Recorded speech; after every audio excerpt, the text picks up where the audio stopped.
conversar sobre o último tópico que faltava falar, que é a hidráulica proporcional. Semana que vem, eu vou fazer a resolução da prova, que foi feita semana passada, e também a resolução da lista de exercício que trata desse assunto que é a hidráulica proporcional. Então, primeiro eu vou passar essa apresentação de hidráulica proporcional. Deixa eu já colocar aqui em postagem. A apresentação está disponível.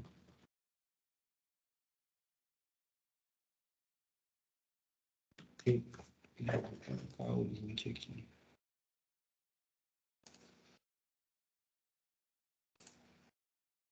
A apresentação já está disponível. E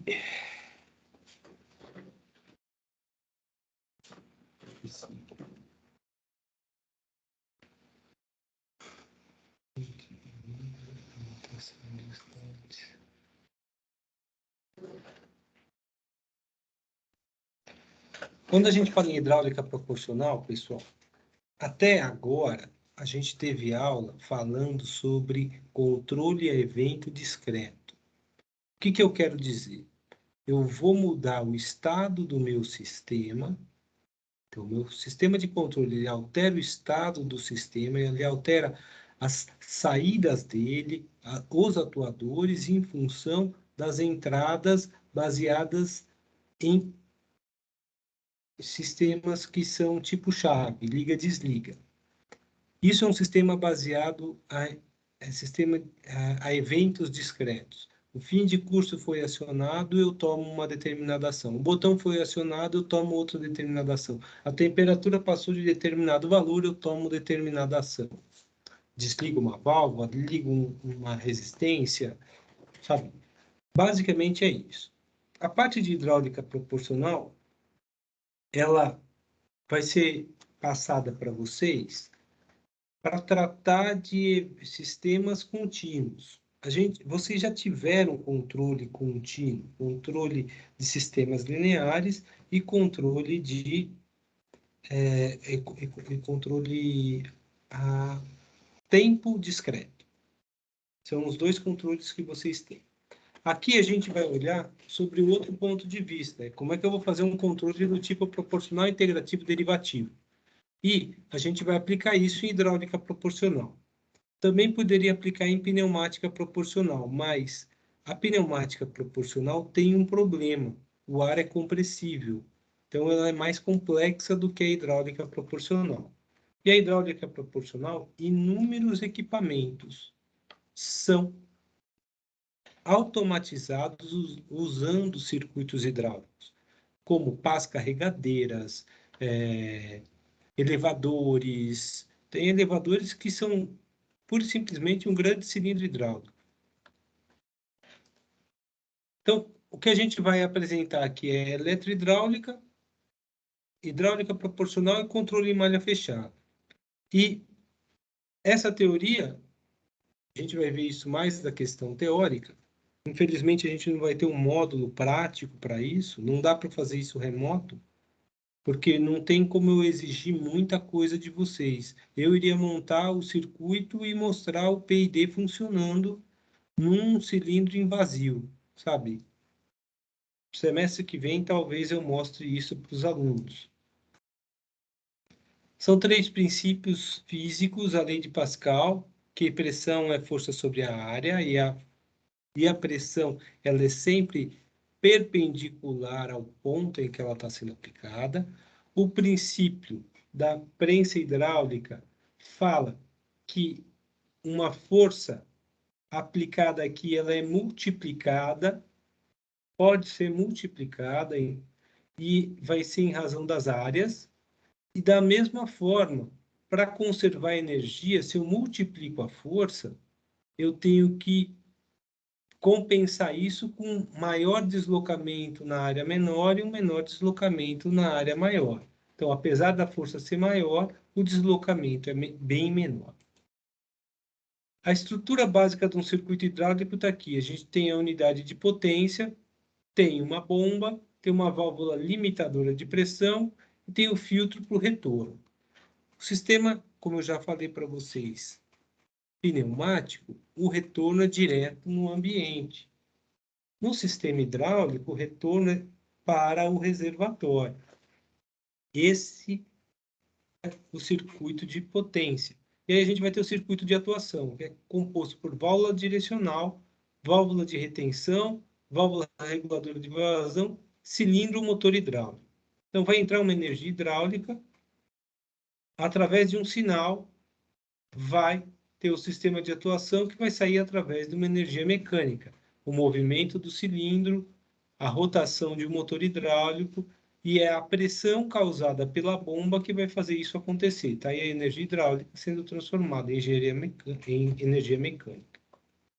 Eu acho que até aqui não tem nenhuma dúvida, mas se vocês tiverem alguma questão a fazer, vocês fiquem à vontade para me perguntar.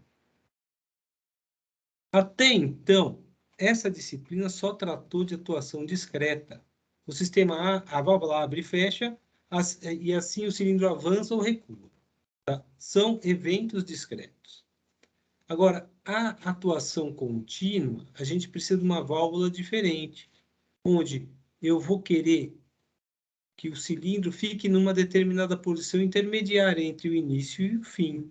Isso a gente vê em pá carregadeira, isso a gente vê em alguns elevadores hidráulicos que elevam carros para trocar o óleo. Ele não tem uma posição baixa e outra posição elevada. Vai depender da altura da pessoa que tá manuseando, o tipo de carro, porque tem carros que são mais baixos, carros que são mais altos. Então, eles regulam manualmente a altura. Isso é uma atuação contínua. E é em cima disso que a gente vai trabalhar agora. É só uma aula, mas a gente vai ter uma introdução a como é que a gente vai trabalhar com variáveis contínuas em circuitos hidráulicos. Para começar, eu não vou ter uma válvula direcional, tá? Eu vou ter uma válvula de controle. Então, muda a minha saída. A minha saída não é mais ligo e desligo a válvula. Eu vou ter uma válvula que vai controlar a pressão, ou que vai controlar a vazão, ou que vai controlar a direção. Mas esse controle não é aberto ou fechado. É um controle que tem posições intermediárias. E aí são os três tipos de válvulas que a gente pode usar. A válvula que controla a vazão, chama válvula de controle contínuo de pressão. Desculpa, controla a força. A válvula de controle contínuo de pressão, então, controlando a pressão que eu coloco no sistema, eu garanto que a força do motor, ou o torque do motor, ou a força do cilindro seja constante, ou esteja dentro de um determinado valor. O controle contínuo de vazão, a VCCV, ela serve para garantir que determinada velocidade seja contínua ou controlada num motor hidráulico ou num cilindro hidráulico. E a válvula de controle contínuo direcional garante a posição, que a posição do cilindro seja garantida, ele fique em determinada posição.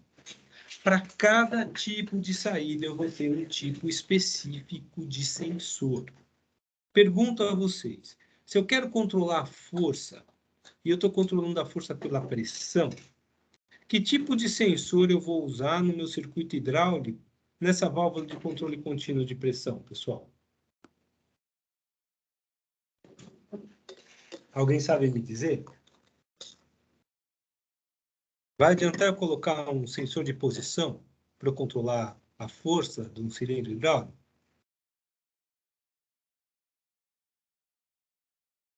Acho que não. Não. Vai adiantar eu colocar um sensor de pressão. Ele me informa qual é a pressão do circuito e pela pressão do circuito eu calculo a força que eu apliquei. Eu também posso utilizar a célula de carga e garantir que aquela célula de carga está mensurando tal força toda vez que o cilindro toca naquela célula de carga. A vazão é a mesma coisa, eu tenho que ter um sensor de velocidade para garantir que a vazão está adequada. E o controle direcional é um sensor de posição que vai dizer. Então, eu vou ter entradas e saídas distintas. Por enquanto, a gente só trabalhou com fins de curso. Poderia ter colocado um pressostato, poderia ter colocado um... A gente trabalhou com botões, liga, desliga. E as válvulas de controle direcional são de dois tipos. As mais, aqui, inicialmente foram feitas com mais cuidado, são chamadas servoválvulas. O pessoal também começou a pegar as válvulas direcionais e tentou usar essa mesma válvula para controle contínuo. Elas foram chamadas de válvulas direcionais proporcionais. Só que não tem a qualidade de uma servoválvula, ou não tinha. Ao longo do tempo, o pessoal desenvolveu as válvulas direcionais proporcionais a ponto de ter uma qualidade tão boa quanto uma servoválvula. E uma válvula direcional proporcional, ela é mais barata que uma servoválvula. E como eu disse, a gente pode regular posição, pressão ou força e vazão. Esse aqui é a simbologia de uma servoválvula. Normalmente ela é centrada por mola e só tem um atuador. Esse aqui é uma válvula direcional proporcional, normalmente é centrada por mola e tem dois solenoides. O que diferencia do resto das válvulas comuns, primeiro é essa seta no solenoide, indicando que é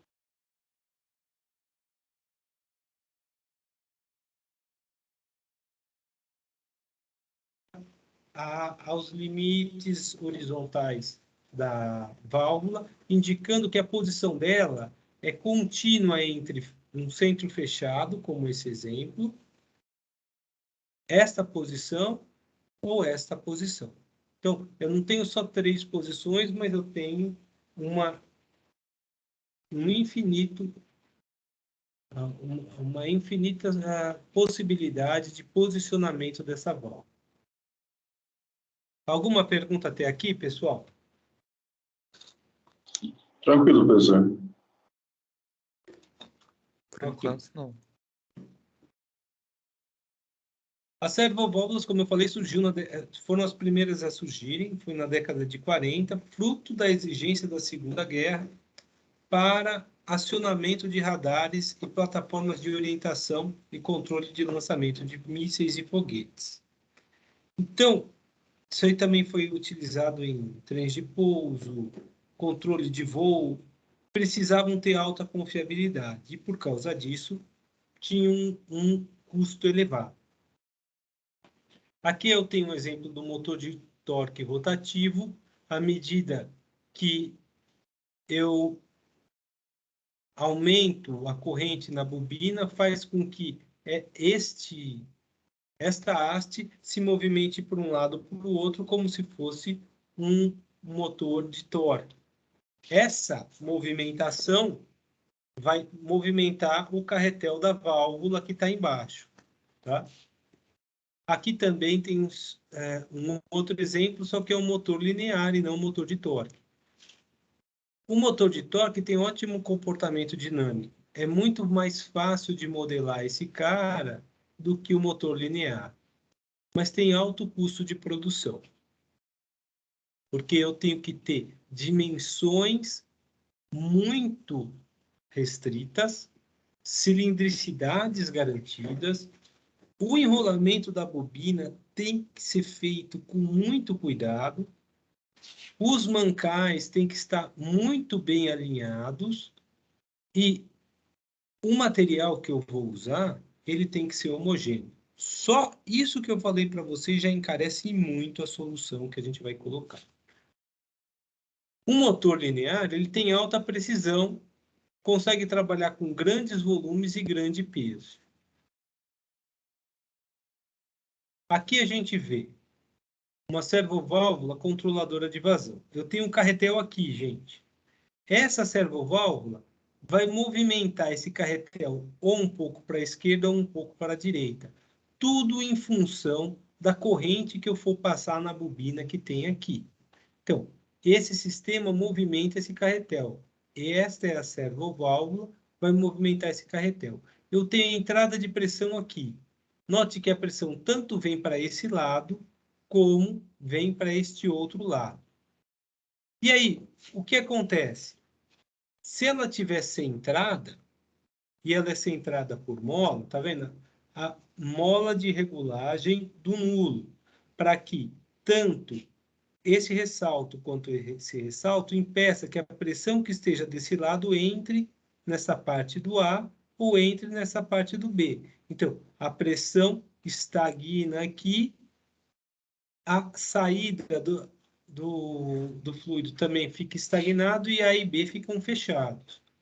Movimentou um pouquinho para cá, para a esquerda, a pressão ela começa a entrar em B.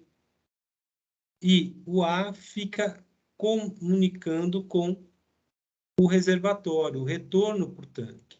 Movimentou um pouquinho para a direita, é o inverso. A pressão vai para o A e o tanque vai estar ligado com o B. Quanto maior essa movimentação, maior a área em que esse fluido está passando, maior a vazão, maior a força, maior a velocidade em que o sistema vai se movimentar. Esta é a servoválvula. Falta mostrar aqui a ligação de A e B com o cilindro. Alguma pergunta, pessoal, sobre a servoválvula? Está claro o funcionamento dela? Só uma dúvida, ela controla só a posição ou, no caso, também tem como controlar só a posição final? Ou tem como controlar, por exemplo, a força pela aceleração? Ela não é liga-desliga. Ela pode movimentar só um pouquinho para a esquerda, só um pouquinho para a direita, até um limite máximo. Então, ela tem um intervalo de movimentação. Por isso que ela é proporcional. Tá? Não, Essa entendi, mas daqui...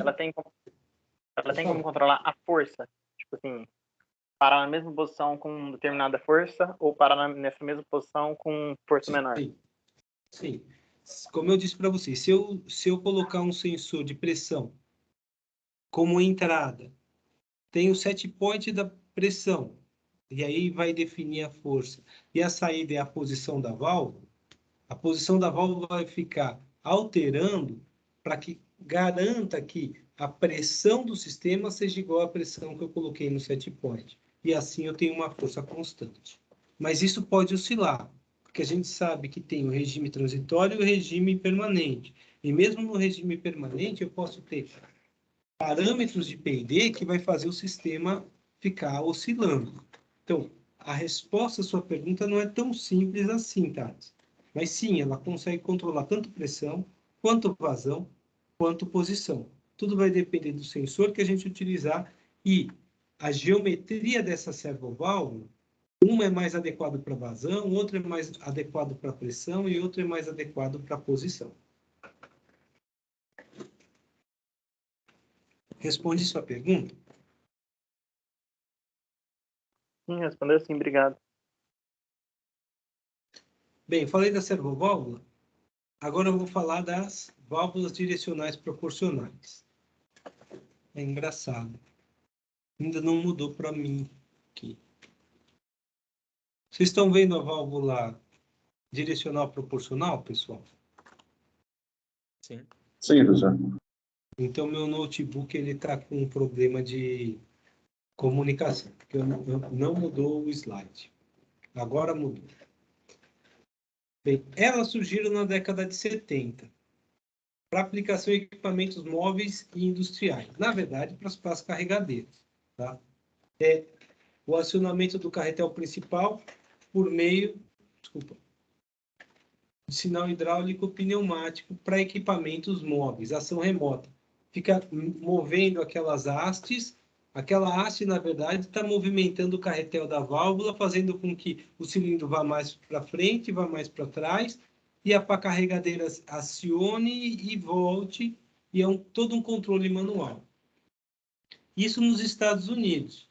Na Europa, elas estavam substituindo os solenoides on-off por proporcionais na válvula, inicialmente para controle em malha aberta. De novo, é controle manual todo em malha aberta. Então, é uma válvula mais simples, tá vendo? São solenoides mais corriqueiros. E aí, o que acontece? Tem uma região de zero, zona morta. eu tenho que colocar uma corrente nessa bobina que tem que ser se for abaixo de um determinado limiar, ela não se movimenta. Depois de um determinado limiar, ela começa a se movimentar, e ela não é proporcional, tá vendo?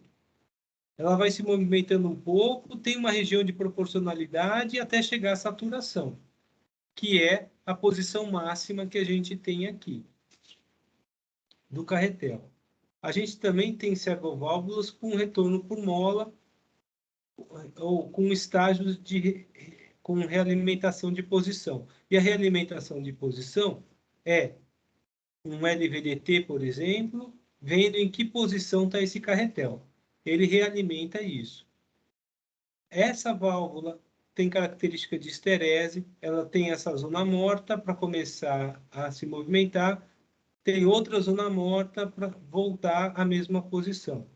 Tem erros de reversão e sensibilidade de resposta. Se eu parar num ponto e quiser continuar, eu vou ter que trabalhar novamente essa zona morta. Então, para processos que exijam grande termo precisão, essa válvula inicialmente não é tão recomendada. Normalmente, a corrente de uma servoválvula, tá vendo? Ela é 10 vezes menor que uma válvula proporcional. A potência de comando, por causa disso, ela é muito mais baixa, então servoválvulas são mais interessantes de usar em ambientes com risco de explosão, justamente porque tem uma corrente mais baixa. O tempo de atuação é menor e a sensibilidade à reação é muito menor, é a metade. Tem uma característica linear, enquanto a válvula proporcional é não linear, uma esterese de 3% que pode ser compensado, enquanto a válvula proporcional esterese chega a 10% e apresenta zumbido, ela faz muito barulho, e por ser tão delicada, ela é mais sensível, enquanto a válvula proporcional ela é mais robusta. Como eu falei, inicialmente as servoválvulas eram empregadas em malha fechada e tinham alto custo em ambiente contaminado. E problemas em ambiente contaminado, desculpa. E as válvulas proporcionais aplicavam-se em malha aberta e eram robustas e mais baratas. Mas atualmente as servoválvulas foram barateadas com comportamento semelhante às válvulas proporcionais. Elas foram chamadas servoválvulas industriais. Então eles desenvolveram motores de torque não tão caros e não tão precisos. E as válvulas reguladoras são as válvulas direcionais proporcionais com comportamento estático e dinâmico melhorado. Aqui eu tenho uma modelagem do circuito de ação contínua. Eu tenho uma válvula proporcional, tenho uma válvula distribuidora, um servomotor e um rotor. Então, é possível a gente fazer toda uma modelagem matemática e dinâmica de todo esse circuito hidráulico. É o servomotor hidráulico que vai girar o rotor. Então, eu vou ter um maior torque ou um menor torque nesse rotor em função da pressão que eu estou disponibilizando no servomotor. Uma maior velocidade, uma menor velocidade em função da vazão que eu estou proporcionando a esse sistema. A válvula distribuidora nada mais é do que um sistema que amplifica a vazão ou amplifica a pressão que a gente está colocando no sistema. E a gente consegue tanto ter controle de força ou pressão, posição ou velocidade. Flutuações dessas variáveis de entrada podem causar danos aos sistemas mecânicos. Tá? O experimento aqui da posição do servomotor com relação às pás está mostrado em laranja, em azul é a entrada que se desejava e em vermelho o resultado simulado. E aí a gente vê que o resultado simulado não é idêntico ao experimento, porque a modelagem feita na simulação não levou em consideração todos os erros, falhas e vazamentos que esse circuito poderia ter, mas ele se aproxima bastante. Os componentes estão aqui, ou eu vou usar uma válvula proporcional, direcional proporcional ou uma servoválvula junto a um cilindro e um motor. E aqui eu vou ter um sensor de posição linear ou angular para controle de posição. Se fosse um controle de velocidade, é um sensor de velocidade, e aí eu teria uma válvula reguladora de vazão. Se fosse controle de força, eu teria aqui um sensor de pressão dessa linha, ou uma célula de carga, vendo qual é a força que isso está aplicando, e uma válvula de controle de pressão. Eu posso fazer diversas formas, diversas soluções, inclusive com sistemas a eventos discretos, para que a gente trabalhe com posições intermediárias entre o início e o fim do curso de um cilindro. Aqui eu estou mostrando para vocês um circuito com válvulas direcionais. Eu tenho 4 fins de curso. S4 e S3 são os fins de curso limites. S1 e S2 são intermediários. E aí o que eu faço? Eu tenho um motor que está pressurizando o sistema. A válvula Y4, ela vai dizer se a pressão vai ser para o retorno ou para a ida. O retorno, se a gente olhar aqui, vai ser em velocidade constante, desde S3 até S4. Então, eu simplesmente vou jogar a pressão direto para ele retornar. E a máxima velocidade. E à medida que eu vou de S4 até S1, eu vou ter uma velocidade mais curta, menor. De S1 até S2, eu vou ter uma velocidade maior. E de S2 até S3, uma velocidade menor, semelhante a S1. Eu posso fazer tudo isso aí num circuito, como a gente fez. E esse circuito está mostrando que o botão aciona K1, desde que K5 esteja desligado. Desde que K5 esteja ligado, ou seja, desde que S4 seja acionado. S4 é esse fim de curso. Fim de curso está acionado. Apertei o botão, ligo o K1. K1 mantém ele ligado, até o K4 ser ligado. Tá?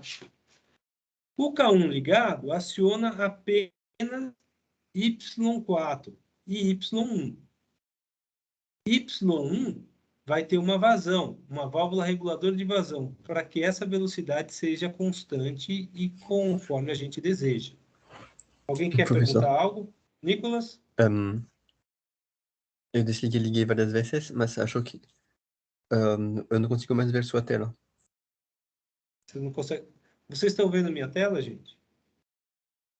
Aqui tá normal. Nicolas, Que dá normal. vai na apresentação, é o slide 19 que eu estou falando. Tenta entrar na apresentação, slide 19. Sim, estava seguindo do lado Nicolas. também. Tá? Tenta sair e entrar da sala que às vezes resolve. Ou o Teams Eu tem já esses... tentei várias vezes. De qualquer forma, eu estou gravando. Você vai poder ver isso depois, mas entra no slide 19 que você vai enxergar. Eu estou olhando agora o diagrama elétrico. Quando eu aperto o botão e o S4 está acionado, eu consigo ligar o relé K1. O relé K1 mantém ele ligado até o relé K4 ser ligado. O relé K4 só vai ser ligado quando S2 for acionado, desculpa, S3 for acionado, quer dizer, quando chegar no final do curso. Quando eu ligo o K1, K1 aciona Y4 para que eu possa avançar o cilindro e também aciona o Y1. O Y1 vai ficar ligado até o K2 ser ligado, porque aí ele vai desligar essa chave normalmente fechada. Quando eu chego no fim de curso S1, ele liga o K2. E aí ele desliga Y1 e aciona o Y2. É uma outra válvula. E se eu olhar o circuito hidráulico, eu vou ter uma outra válvula reguladora de vazão. Essas válvulas reguladoras de vazão determinam essas velocidades que a gente está vendo aqui no sistema. Chegou em S2, aciona K3 e desliga Y2 e liga Y3. Vai ter outra velocidade entre S2 e S3. Chegou em S4, liga K5, K5 desliga o K4 K4 desliga K3, K2 e K1. Consequentemente, todas as válvulas vão ser desligadas, inclusive Y4, e vai fazer o cilindro recuar. Bem, esse é um exemplo de circuito com posições intermediárias. Nicolas, você conseguiu entender o que eu falei aqui? Ou tem alguma dificuldade? Entendi. Você voltou a enxergar ou não? Não, mas estou seguindo no No PowerPoint. Agora, no slide 20, a gente vai ver essa mesma solução com uma válvula proporcional. Como é que eu sei que é uma válvula proporcional? Olha a simbologia da válvula. Eu vou ter uma única válvula aqui. Eu tenho o mesmo circuito que vai ligar K1, K2, K3 e K4 e K5. E, dependendo do que for ligado, eu vou ter uma posição de Y1 variável quando o K1 for ligado, outra posição de Y1 quando o K2 for ligado, outra posição de Y1 quando o K3 for ligado. E essa posição é que vai proporcionar essa velocidade de movimentação. Quando o K4 for ligado, vai ser o Y2 que vai ser acionado com um retorno. E esse é o tamanho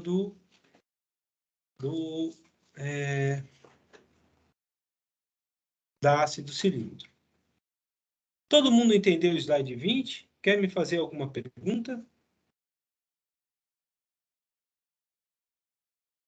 Essa solução continua trabalhando a evento discreto. Tá vendo? É o relé que aciona e faz a válvula ficar em determinada posição. O slide 21 é que está mostrando como é que a gente faz uma alteração de velocidade sem ter pontos de inflexão ou com derivada diferente do lado esquerdo com o lado direito. Aqui a gente vê que a solução ela é totalmente smooth,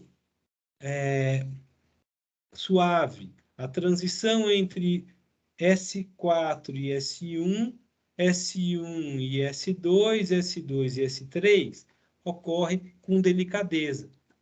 E aqui eu vou ter que ter um controlador do tipo proporcional, derivativo e integrativo para que isso aconteça.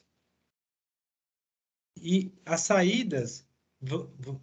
Bem, o exemplo que ele está colocando aqui está usando um circuito eletrônico para que isso seja um controle proporcional, integrativo e derivativo. A gente tem uma entrada externa, outra interna, cada relé acionado aqui vai alterar os parâmetros do sistema e a gente tem uma solução mais suave. Só que, para que a gente consiga entender como esse sistema funciona e tem uma solução mais adequada no que diz respeito ao sistema de controle, a gente precisa modelar o sistema. As válvulas solenoides são, na verdade, bobinas, enrolamentos, e vão seguir a equação da tensão, em que a tensão é a indutância vezes a derivada da corrente em função do tempo, mais a resistência vezes a corrente. Tá? Então, a gente tem correntes diferenciais entre bobinas, em paralelo, em série e uma corrente total. Isso vai depender do estilo da bobina que a gente estiver utilizando. Por que eu coloco a equação da tensão? Porque a corrente que eu colocar aqui é que vai fazer com que exista um torque no motor ou uma força no solenoide proporcional. E o torque vai ser proporcional à corrente. Se ele é proporcional à corrente, vai ter um fator. Essa proporcionalidade à corrente, quando eu olho o torque é o momento de inércia angular vezes a derivada segunda do ângulo no tempo, mais um fator de amortecimento vezes a derivada do ângulo no tempo, mais um fator proporcional vezes o ângulo. Se a gente olhar para o solenoide proporcional, é a mesma coisa. Uma constante vezes a corrente vai ser igual à força, que é a massa vezes a aceleração, mais o coeficiente de amortecimento vezes a velocidade, mais o coeficiente proporcional vezes a posição do sistema. Isso daqui a gente está vendo no carretel da válvula. O carretel da válvula vai se comunicar com o cilindro. E o carretel ele pode ter 3 ressaltos ou 4 ressaltos. Dependendo do tipo do carretel, eu vou ter um volume de controle bem descrito. Para 3 carretéis é esse daqui, onde eu posso ter se a pressão está no centro, eu vou ter uma entrada por aqui, em QV3, e eu posso ter 2 saídas, em PA e em 4. E eu tenho o segundo volume de controle, com uma entrada em 5, uma entrada também no retorno do cilindro, aqui vai para o cilindro, aqui retorna para o cilindro, e uma saída em 6. Então, de um lado eu tenho uma entrada e 2 saídas, porque eu estou mandando o fluido para o cilindro, na outra eu tenho 2 entradas, é o retorno do cilindro, mais a pressão, e o retorno para o tanque. Quando a gente olha 4 ressaltos, a pressão e o tanque estão aqui embaixo, a ida para o cilindro, o retorno do cilindro e os volumes de controle estão aqui. Eu tenho a pressão entrando aqui, 2 saídas, similar a esse, e a pressão e o retorno do cilindro entrando aqui em 5, 6, e o retorno aqui em QV6, similar a esse. O centro pode ser supercrítico, onde IR, que é a largura do ressalto, ela é maior do que a largura do orifício. Ela pode ser crítico quando as dimensões são idênticas ou subcrítico quando eu sempre vou ter vazamento. A largura do ressalto é menor que a largura do orifício. A geometria real tem folga FR. Então, eu vou ter esta folga FR entre o ressalto e a base dessa furação, e os cantos são todos arredondados, e o ideal seria sem folga e com cantos vivos, mas isso não é real. Então, essas folgas fazem com que o resultado teórico não seja igual ao resultado prático. A gente não vai levar em consideração a isso. A gente vai trabalhar como se fosse um sistema ideal. Bem, esses volumes de controle estão entendidos por vocês? Alguma dúvida até aqui? Tudo tranquilo, professor, por minha parte. Nicolas, você entendeu esse volume de controle do slide 23?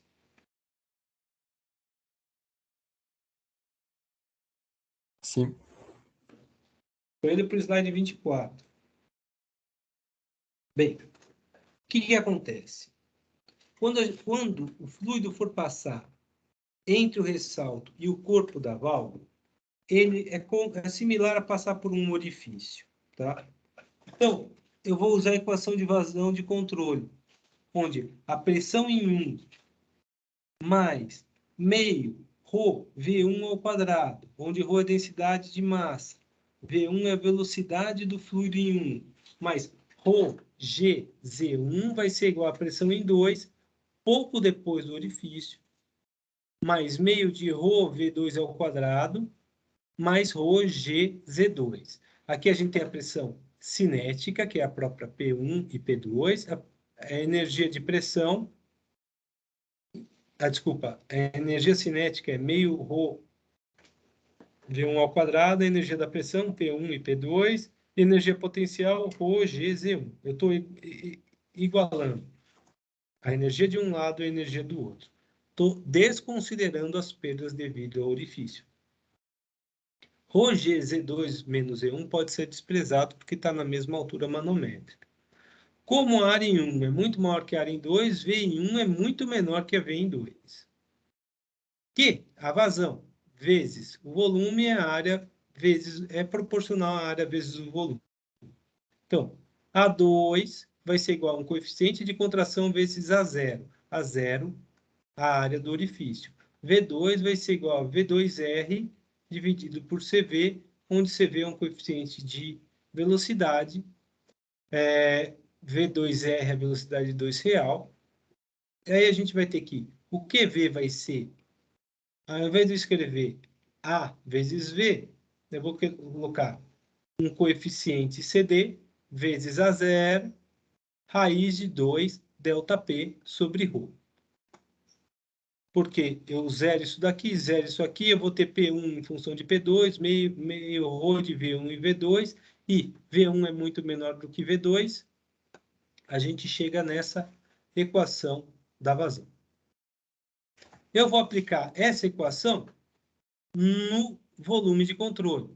Eu tenho 3 ressaltos nesta válvula. Pressão de entrada é o PS, P0 é a pressão por tanque, ela está invertida. Aqui eu tenho PA entrando uma vazão Q, PB saindo uma vazão Q, P1 é a pressão antes do êmbolo, P2 é depois do êmbolo, para movimentar uma carga de massa M e coeficiente de amortecimento B. X é a minha entrada. X é a entrada que eu dou na válvula. Se eu movimento X positivamente, eu faço com que a pressão do circuito movimente a carga para a direita. Esse é o slide 25. Se eu movimento X para a esquerda, eu faço com que a pressão vá para o lado direito e movimente a carga para a esquerda. Tem um detalhe do ressalto. O movimento X, inicialmente, é esse retângulo cheio, pontilhado é a movimentação que ele teve. Então, tem um movimento X. Então,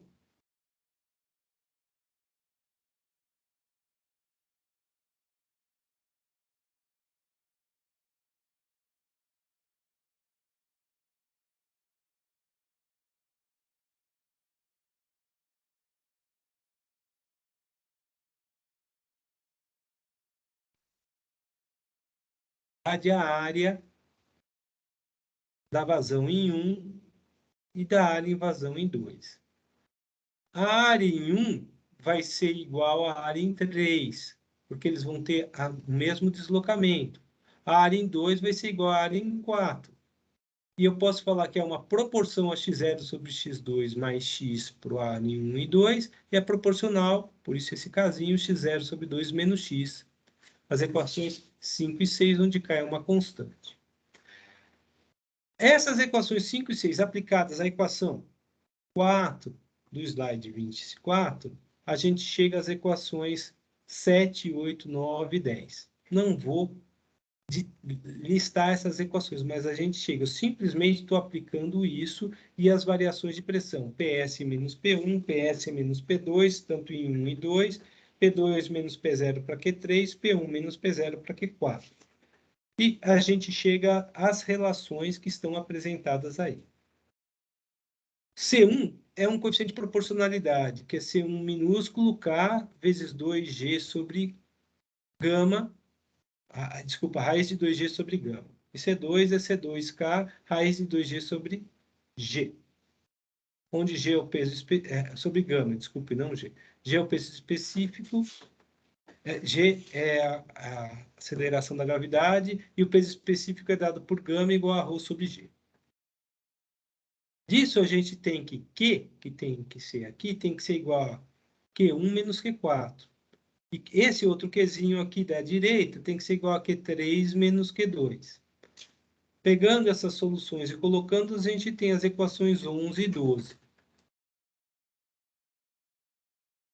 Adotando, no slide 26, fluido incompressível e uma válvula simétrica, onde Q1 vai ser igual a Q3 e Q2 igual a Q4, fazendo Q1 e Q3, equacionando Q1 e Q3, eu tenho aqui a pressão do circuito menos P1 vai ser igual a P2. A pressão do circuito vai ser igual, portanto, a P1 mais P2. ΔP, a variação de pressão P1 e P2, é P1 menos P2. Eu posso escrever que P1 é PS mais ΔP sobre 2 e P2 é PS menos ΔP sobre 2. Se eu fizer PS mais ΔP sobre 2, eu vou encontrar P1.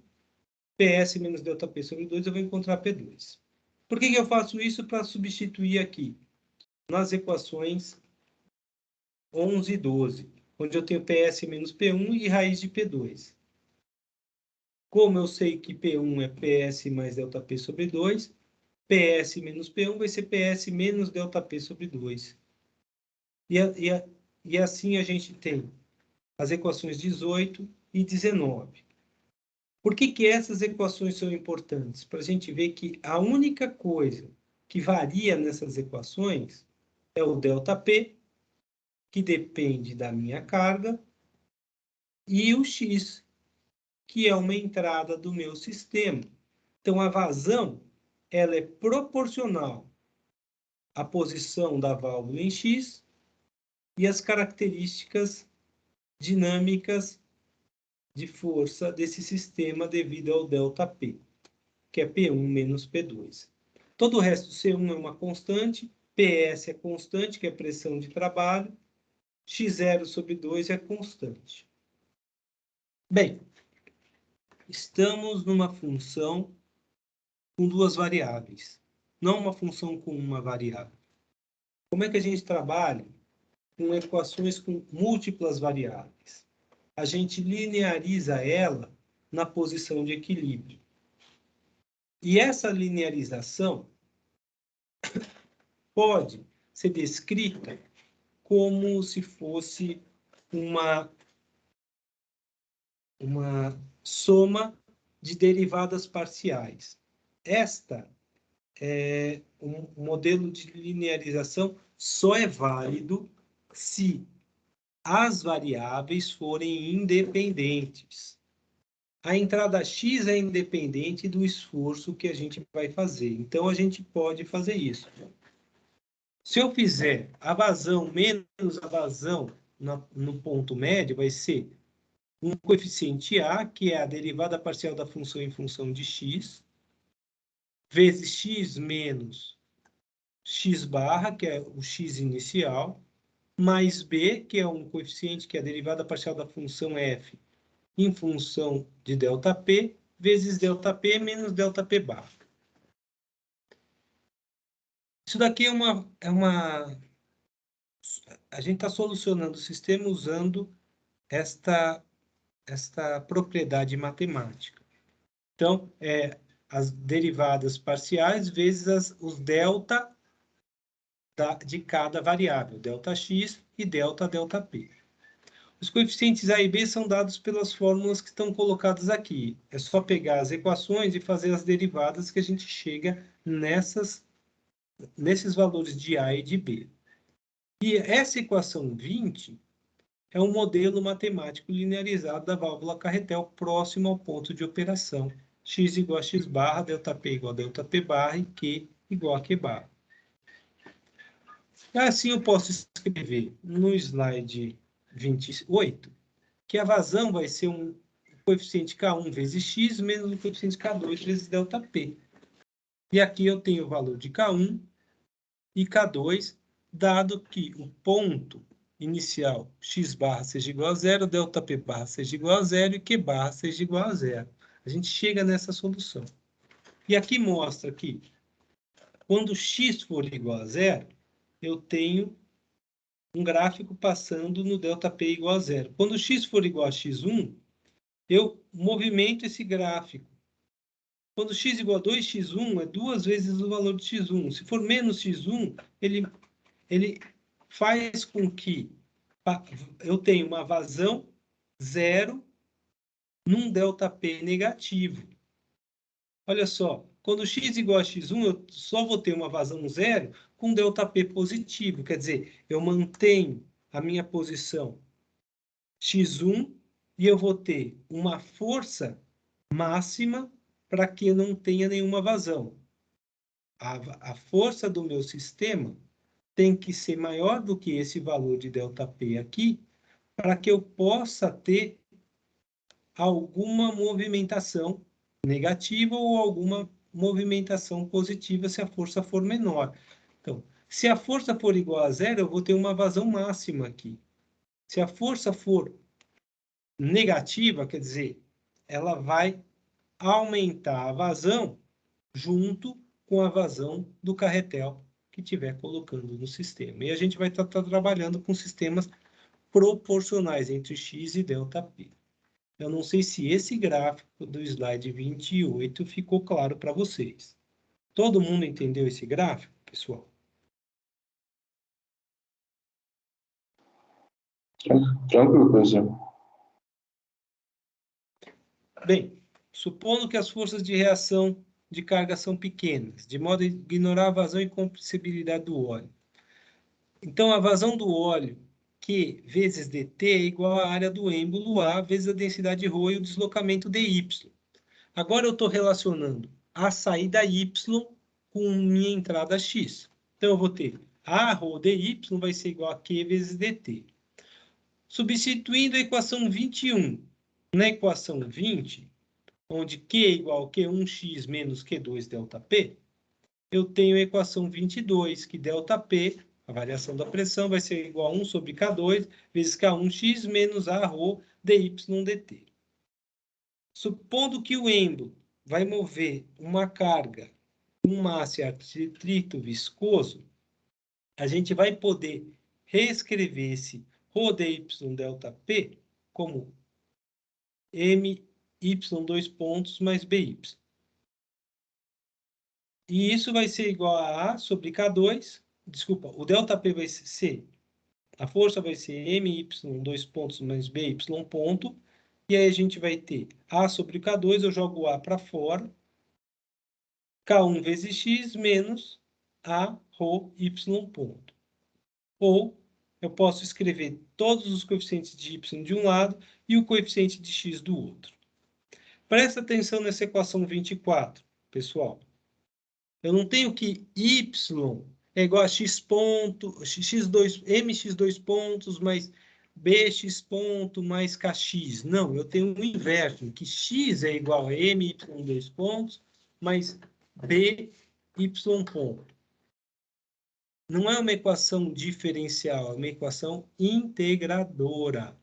Se eu fizer a transformada de Laplace disso, eu vou ter que y de s sobre x de s é 1 sobre s vezes mk2, ak1 vezes s mais bk2, sobre ak1 mais a ρ k1. E isso pode ser escrito como um k vezes s vezes ts mais 1. É o que está no slide 30. O valor de k está descrito embaixo, o valor de t também está descrito embaixo. Se t for desprezível, e isso pode acontecer quando o atraso do sistema for pequeno, a gente vai falar que a saída do sistema, a transformada de Laplace da saída y sobre a entrada x é uma constante sobre s.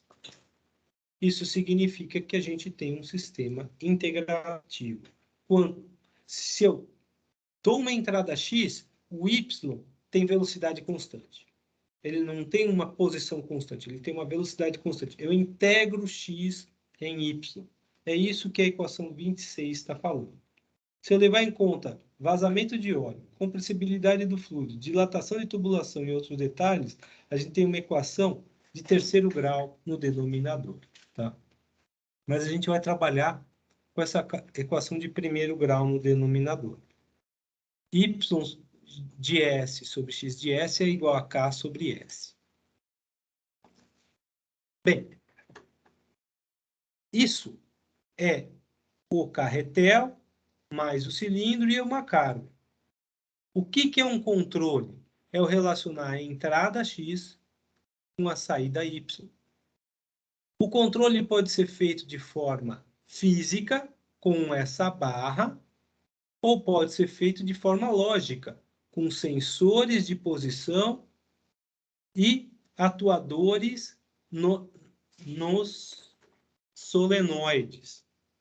O que é um controle proporcional? É quando eu tenho uma posição, por exemplo, desejada, e o sensor de subtraio da posição real, e isso é a entrada do meu sistema para o posicionamento da válvula. Cada tipo de solução, sistema que eu tiver, um sistema com muito tempo, um tempo morto, quer dizer, que tem atraso na atuação, tempo morto mais retardo de primeira ordem, tempo morto mais retardo de segunda ordem, primeira ordem com tempo morto muito pequeno, ordem superior, ou uma conduta integral, e no nosso caso a gente tem uma conduta integral, tá? Eu tenho um tipo de controlador mais adequado. Olha, o proporcional serve para guiar, sem retardo. O integrativo é inútil. O PI gera perturbação.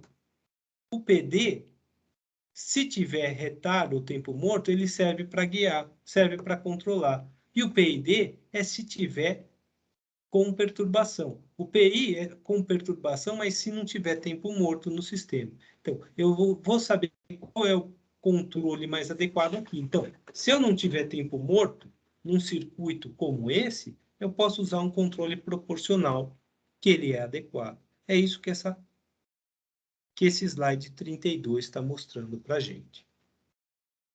Bem, eu estou fechando a apresentação, tá, pessoal? E estou voltando para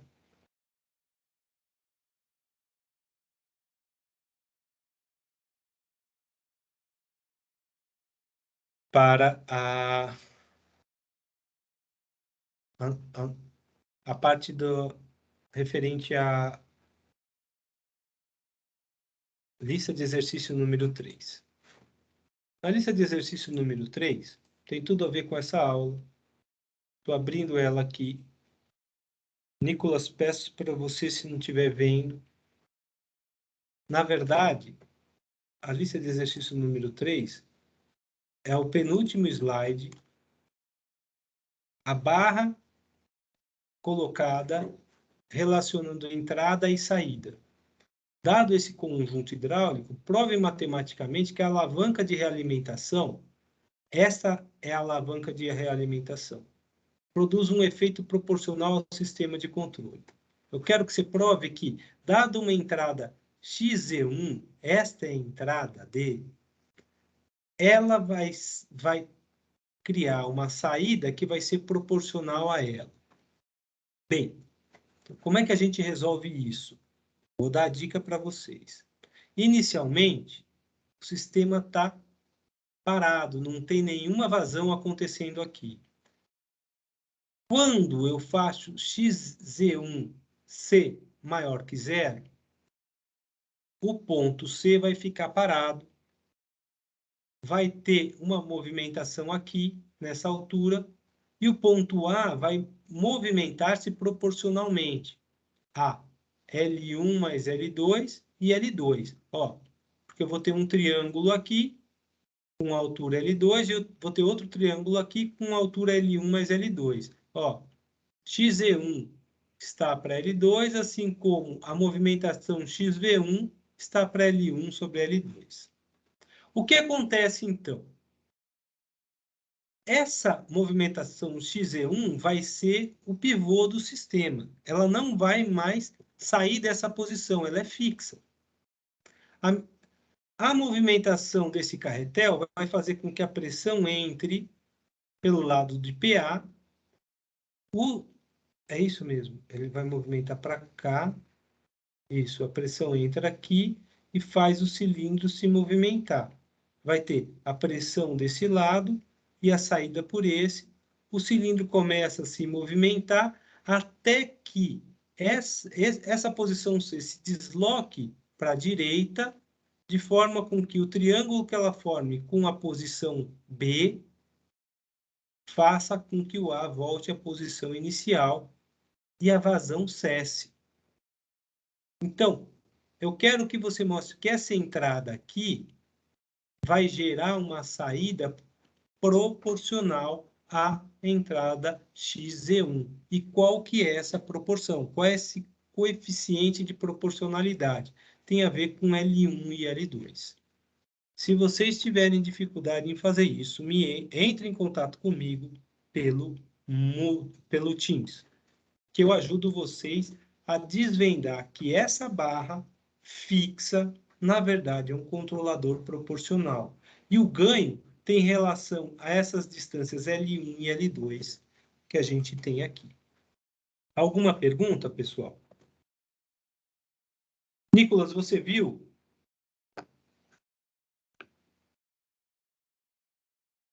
Eu vi no slide. Ok. Gente, então agora, para a semana que vem, vocês resolvam a terceira lista.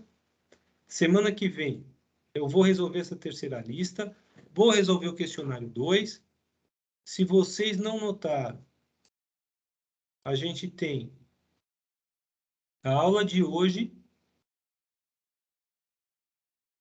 que é essa da semana 16, a aula da semana 17 para esclarecer dúvidas e resolver o questionário do P2, a lista de exercícios tem a ver com a P3, e daqui a 2 semanas a gente tem a P3 e a entrega do relatório 4. Relatório 4 eu vou falar com vocês hoje à tarde, tá bom? Já disponibilizei aqui o módulo 4 para vocês, ele já está disponibilizado aqui. Vou colocar aqui, já está disponível,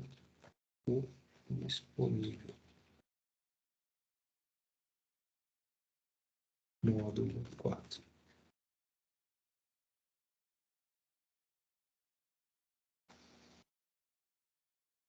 Ok, pessoal? Alguma pergunta? Certinho, professor. Pergunta não. Então, estou parando a gravação.